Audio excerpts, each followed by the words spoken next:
RTV app వార్తల్ని క్షణాల్లో చదివే అవకాశం ఉంటుంది. ఒక న్యూస్ పేపర్, ఒక టెలివిజన్ ఛానల్ మీ చేతుల్లో ఎప్పుడూ ఉంటాయి. మహారాష్ట్రలో గత ఎన్నికల్లో 44 సీట్లు గెలిచినటువంటి కాంగ్రెస్ పార్టీ ఈరోజు అలయన్స్లో శివసేన లాంటి పార్టీతో కూడా కలిపి అలయన్స్లో పోటీ చేస్తే లాస్ట్ టైం గెలిచినటువంటి సీట్లలో సగం సీట్లు కూడా గెలపలేనటువంటి పరిస్థితి మహారాష్ట్రలో ఏర్పడింది. చాలా నవ్వు వస్తుంది మహారాష్ట్ర ఎన్నికలు చూస్తే. ఎన్నికలు ఫలితాలు రాకముందే బాంబే ఎయిర్పోర్ట్లో 4 విమానాలు సిద్ధం చేసి పెట్టారు. 4 విమానాలు, పైలట్స్ కూడా వచ్చి కూర్చున్నారు విమానాలలో. ఎమ్మెల్యేలకు కావాల్సినటువంటి భోజనాలు కూడా విమానాలలో రెడీ చేశారు. ఫలితాలు రాగానే వాళ్ళందరినీ, తెలంగాణ రాష్ట్రాన్ని కొంతమందిని, కర్ణాటక కొంతమందిని తరలించేటువంటి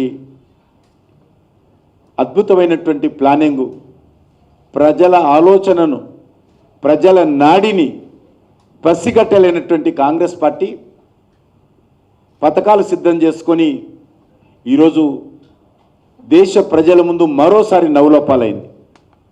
ఈరోజు చూస్తుండాలి, సంజయ్ రౌత్ అనేటువంటి ఒక పనికిరాని ఒక రాజకీయ నాయకుడు ఉన్నాడు. ఆయన కనీసం చెప్పడానికి సిగ్గు అనిపించదు. ఆయన ఈవీఎంస్ మేనేజ్ చేశారు, ఈవీఎంస్ కుట్ర చేశారు. మరి జార్ఖండ్లో ఎందుకు మాట్లాడావు కుట్ర జరిగినప్పుడు?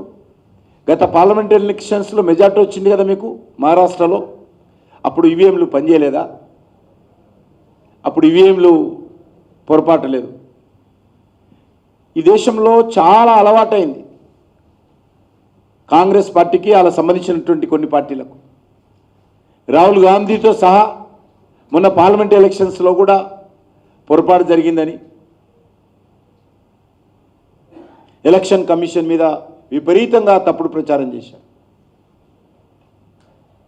వాళ్ళు గెలిస్తే తెలంగాణలో ఈవీఎంలు బాగున్నట్టు, వాళ్ళు గెలిస్తే కర్ణాటకలో ఈవీఎంలు బాగున్నట్టు, వాళ్ళు గెలిస్తే హిమాచల్ ప్రదేశ్లో ఈవీఎంలు బాగున్నట్టు, వాళ్ళు జార్ఖండ్ ముక్త్ మోర్చా జార్ఖండ్లో గెలిస్తే ఈవీఎంలు బాగున్నట్టు, బీజేపీ గెలిస్తే ఈవీఎంలు ట్యాంపరింగ్ జరిగినట్టు ఒక అలవాటు కాంగ్రెస్ పార్టీకి అయింది.